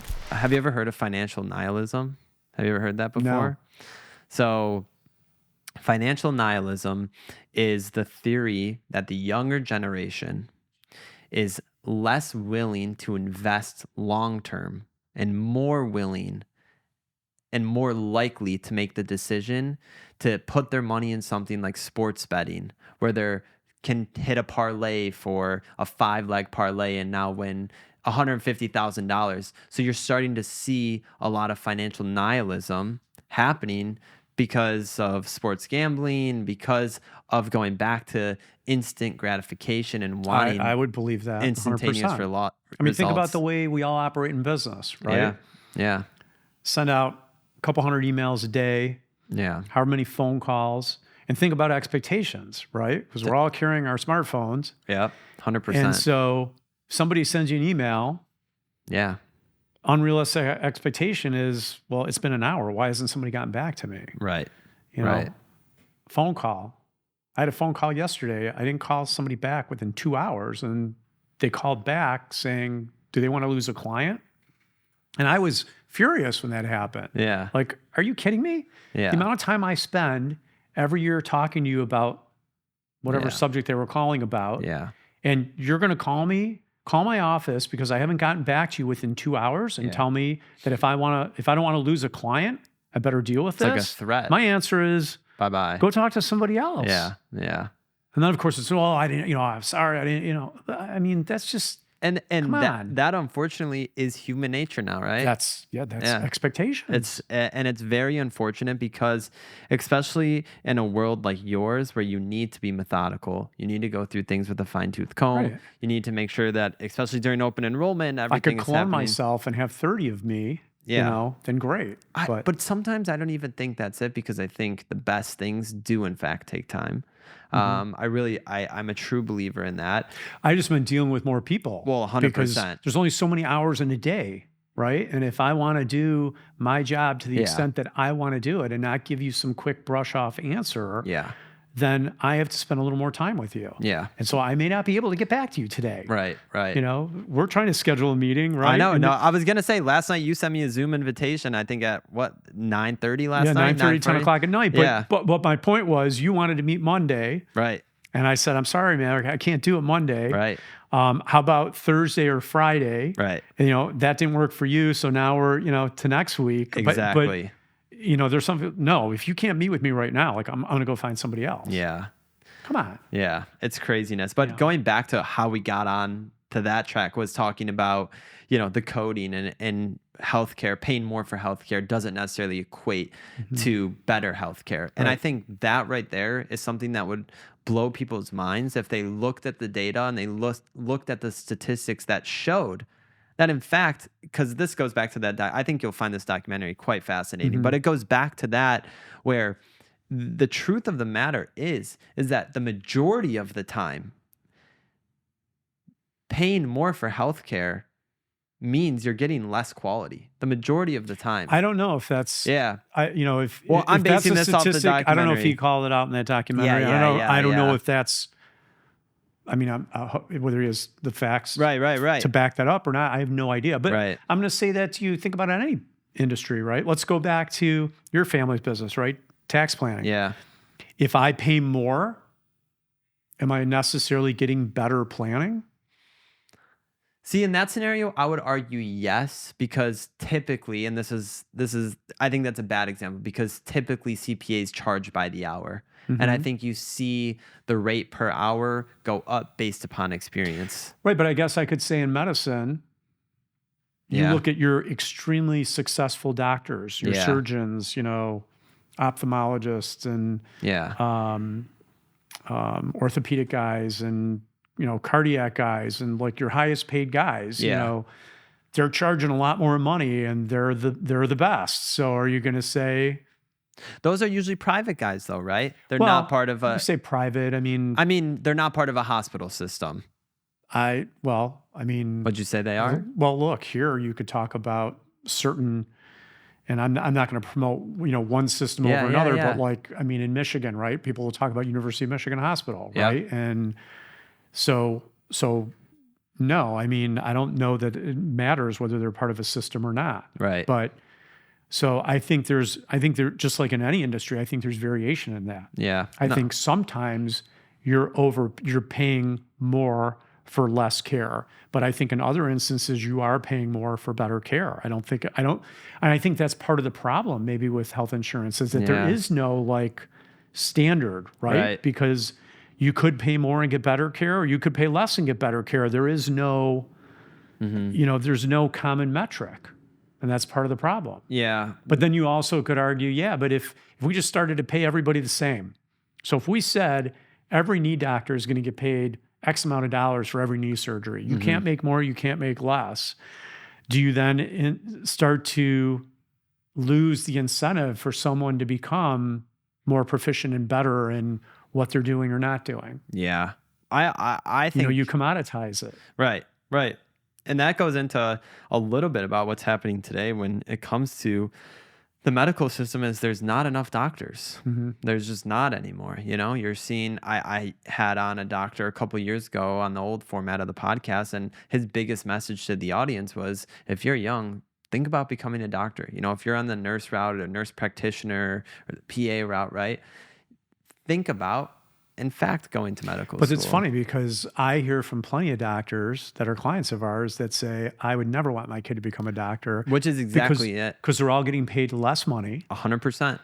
Whether it's the insurance system, whatever you want to call it, working harder, paid less. Yeah. So you kind of hear both sides of it. And especially as our population ages and people get older and live longer. Yep. And medicine prolongs life. Yep. You have more people using doctors. Yep. Shortfalls. Yeah, but that goes back, right? It's like one big revolving door, because that goes back to the conversation of how the medical field is dictating pricing. Goes back to the codes. The codes go back to how the carriers have negotiated the rates per facility. So I would even say, taking a couple steps back, is the doctors... And this was touched a little bit upon the documentary, but I had a conversation with the guy that produced it afterwards because I found it fascinating. Most of the doctors don't even know what the cost of the procedures are, because especially when you're working inside a hospital facility. Well, yeah, because they don't they're know W-2 all employees, the different, right. They're W-2 employees. So they have no clue what the cost is to the patient, which is, again, something that's very interesting to me, because you would think the doctors would know exactly. But at the end of the day, the hospital administration is the one that has really negotiated the rates with the carriers for those codes. So, it's all... Well, it's just like you talk about, Right. Small businesses being gobbled Yeah. up by big companies. And it's the same thing with the doctor environment, right? Yeah. All these private practices, small private practitioners are all being gobbled up by either hospital systems or private equity backed groups that are now building Yeah. their own group of doctors and building these big medical teams. So yeah, I mean, that stuff is changing. And is it always for the better? Yeah. I would argue maybe not. It's because some of it then becomes now we're chasing profits, right? And there's a 100%. lot of discussion out there now about some of these private equity backed medical groups because are they really putting care first or profits first? 100%. What's interesting about that too is you see whether it's VC, whether it's PE, I always find it fascinating to watch what industries they're diving into because those players, man, they're doing the data crunching. They're really looking at what is long term. And right now, yes, healthcare is 100% one, but the other big one that's fascinating to me is HVAC and plumbing, right? They're buying a ton of HVAC and plumbing companies around the country. We just had a client of ours get bought. Yeah. Okay. So maybe The same company that bought them bought also him. bought Okay, I know the exactly friend what that you're talking about. Yes. Because there's a funny story where he used to be did he come to us from you? He used to be a client of ours, and then he took his stuff to a focused accounting firm in that vertical. But there was when the PE company that had bought the one then went and bought the other. Right. There was a funny discussion because he stole the logo. Oh, I don't know if you ever realized that, No. but it was, he copycatted the same logo. And so Interesting. the one person Okay. said to the other person, can you please just admit that you stole our logo? That's funny. But yeah, no, it's always fascinating for me to see what industries they're going and dumping their money into. Because, they're making plays, 50-year plays, right? 50, well, 40. I don't know about that because I at least my understanding and my experience with it is, and we've had a lot of clients that have been bought by private equity backed groups like this. And a lot of them are really on a shorter, like a 3 or 5 year, like churning it, influx of capital, grow it, build it, flip it. Sell it. Interesting. Which is now some of them maybe in that industry, I don't know. It's Yeah, a longer term holding. service model. Like, yeah, we're trying to grow this and then we're just going to let it become a cash flow machine and just hold on to it. I don't know the answer to that. Yeah. But yeah, that is definitely changing the landscape of all these different businesses. Very interesting. So what's the future of Brooks Financial? Because it sounds like maybe none of the kids are going to go into the family business. I mean, maybe we'll see. Might. We've had our fair share of approaches. Actually, one last year, to sell out to a larger private equity backed insurance platform. Yeah. And my decision at the time was not the right fit for me. I still want to control my business and run it the way I want to run it. Yeah, 100%. My joke about not being the best insurance agent is I could probably make a lot more money if I looked at things strictly from a financial perspective, which I choose not to do that. And I think you become part of that kind of a machine. There's definitely that kind of metric to it. Yeah. So, right now, I mean, there's plenty of opportunity for me to do some kind of a succession plan to some other agency. So all in due time, we'll see. For now, I'm content with the track that I'm on. And, if I have the right opportunity with someone as a partner, maybe, and who knows, maybe my kids change their mind at some point. Yeah, they end up coming and if in. I haven't done something in the meantime, then the business is there for them. I mean, in the meantime, I still consider myself young and 100%. in no hurry to go anywhere, and dedicated staff that I take a lot of pride in the duration. I think of my employees, I think the lowest tenure is like 15 years now. So, wow. That to me is a sense of pride. That's amazing. Yeah, that's the work awesome. that we're doing, how we're doing it, and the environment. Obviously, they want to stick around. Yeah. So, So what the future holds, I don't know, because who knows where some areas of my business go, like healthcare. Right. Where does healthcare go? Do we have government healthcare in a few years? I think if we're on this track that we're on with prices increasing the way they are, and the mentality, I think, of a lot of younger people. Older people, I think, were very anti-government healthcare. I think younger people are maybe okay with that. Yeah.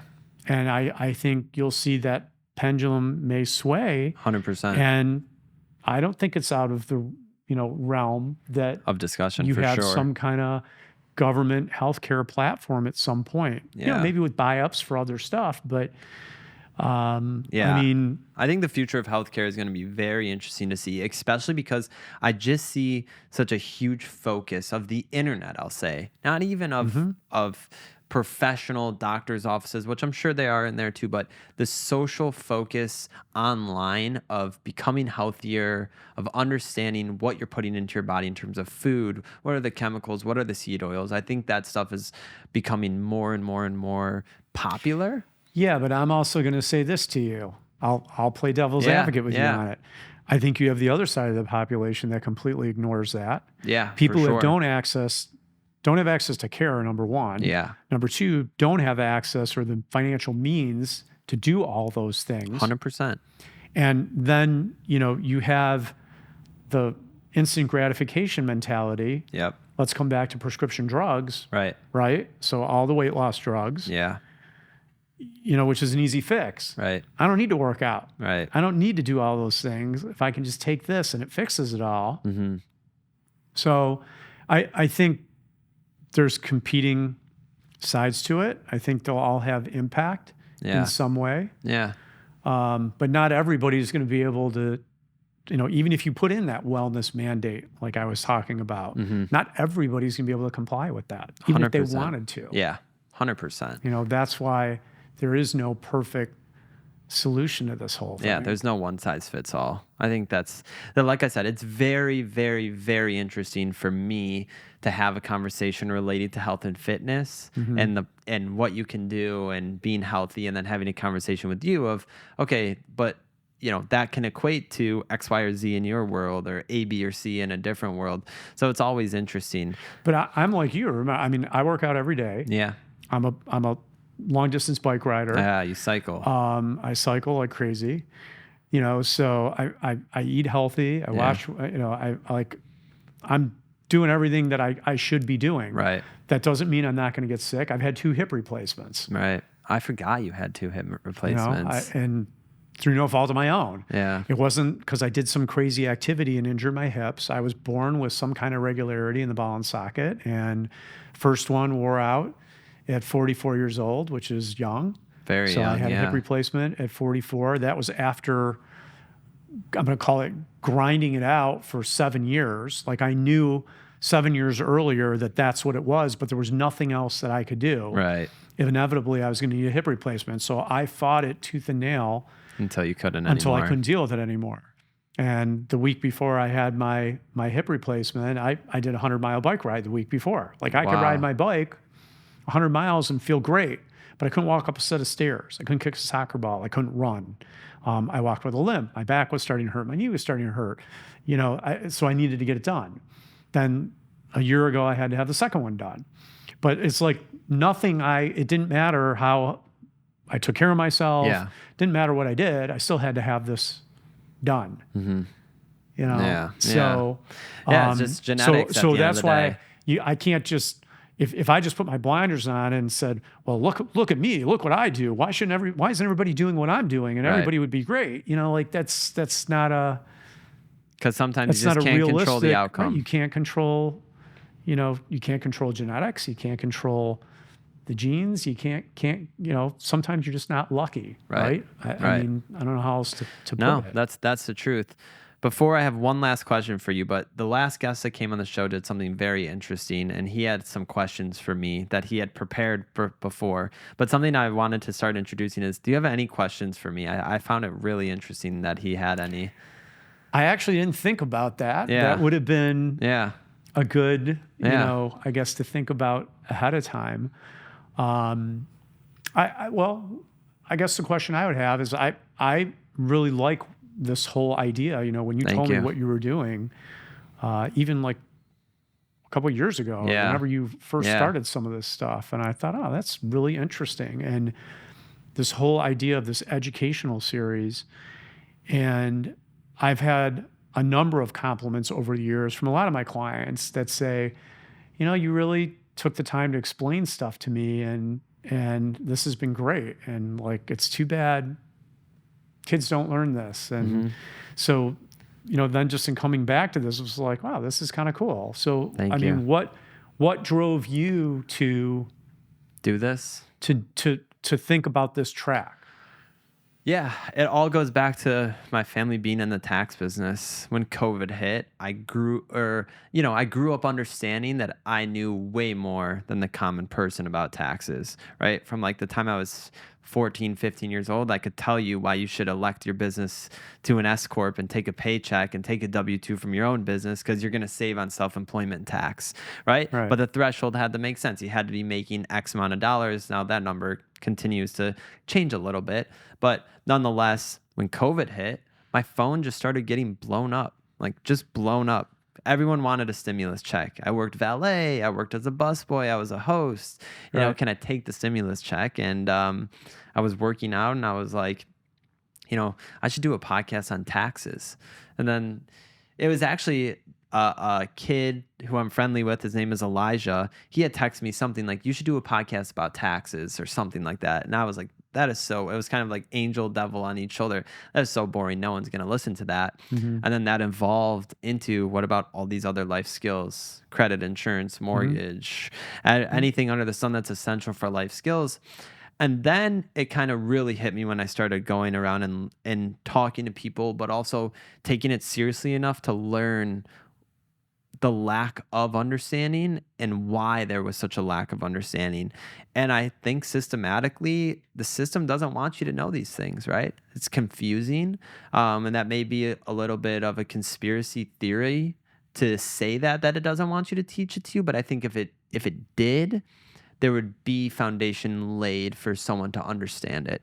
And I guess, couldn't you kick that back to the universities and say that, or the schools, and say, like, why don't they? So they used to teach home ec, right? The number one problem is that the teachers don't understand it themselves. Yeah, well, that makes sense. That is the number one problem. So you have, in certain states now, you have it as a law. It is a legal law that schools have to fulfill. That, in fact, in Michigan, they have to take a financial literacy course before they graduate high school.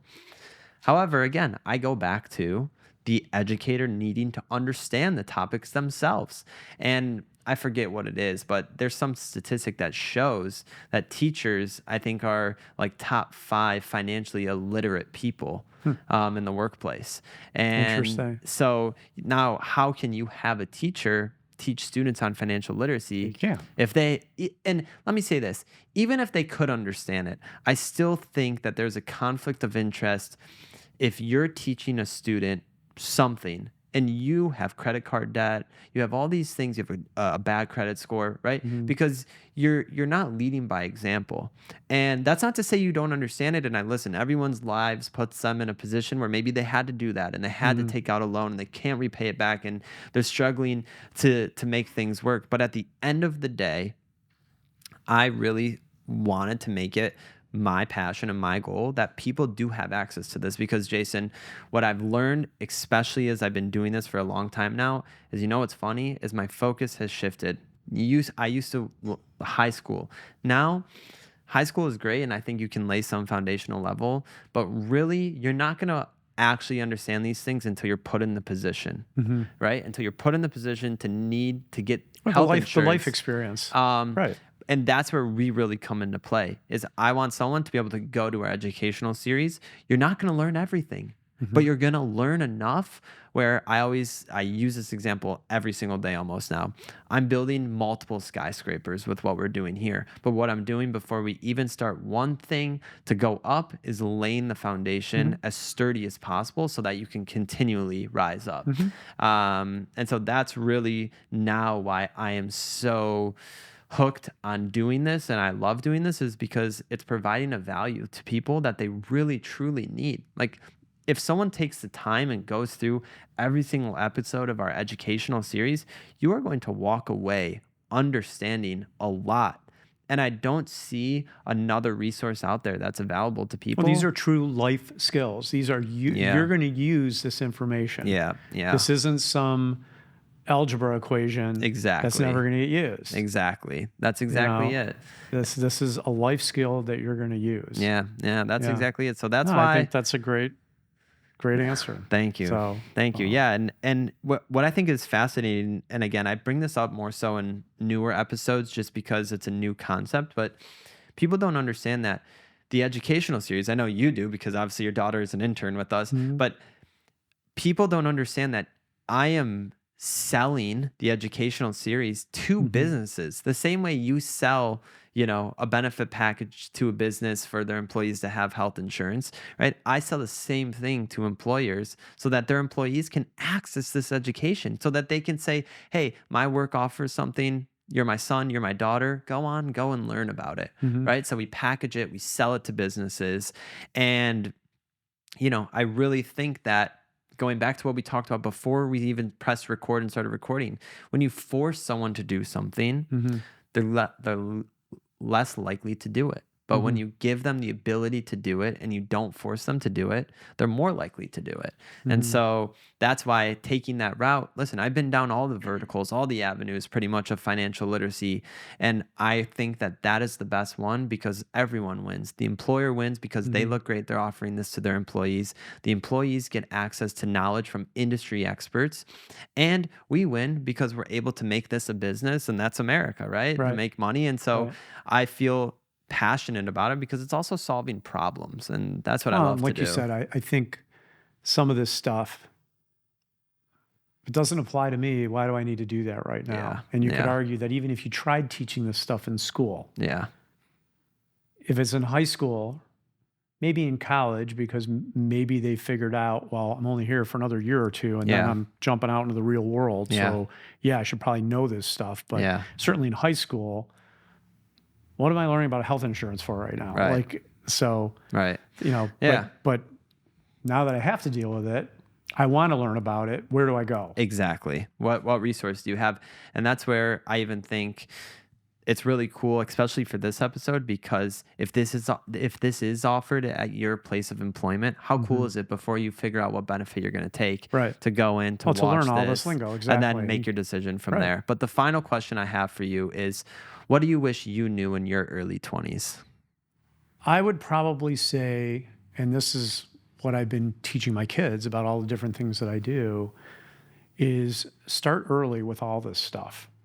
There's a variety of financial tools out there. Insurance, investments, obviously we're talking about health insurance. And for compliance reasons, I can't go off on all these different tangents. But I would say start early on all this stuff. Look into it, learn about it. I always equate a lot of the things that we do to like a snowball, right? And it's going to grow and grow and grow. The earlier you start, 100%. The farther ahead you are down the road. I love that answer. So, I think part of that falls back to this whole education thing. Because you don't know what you don't know. 100%. And you can point blame at all different, parents, institutions, whatever. Right. I mean, it's different for me. I'm educating my kids and people around me. Right.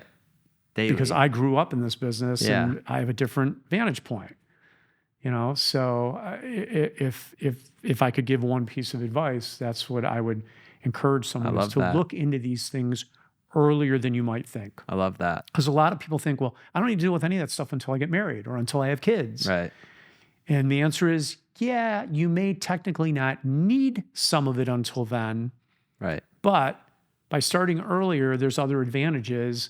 And then when you get down the road, you're going to say, wow, am I glad I did that? Right. Right. Look how far ahead I am because I did that. I absolutely love that. So, Jason, I know, like you said, you do a lot of life insurance. It's something that, we want to talk about, but like you said, for compliance reasons, we can't talk about it. So can you give your contact information to the audience? So if they want to contact you, website, whatever your best source of contact information is. Our website is www.brooksfin.com, which is short for Brooks Financial. Yep. We're in Farmington Hills, Michigan.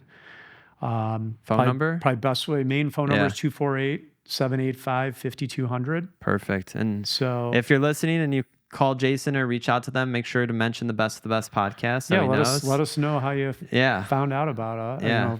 How you got to us. Yeah, and, absolutely. Well, yeah, we'd be happy to help. And even our website, there's a lot of interesting articles and things on there.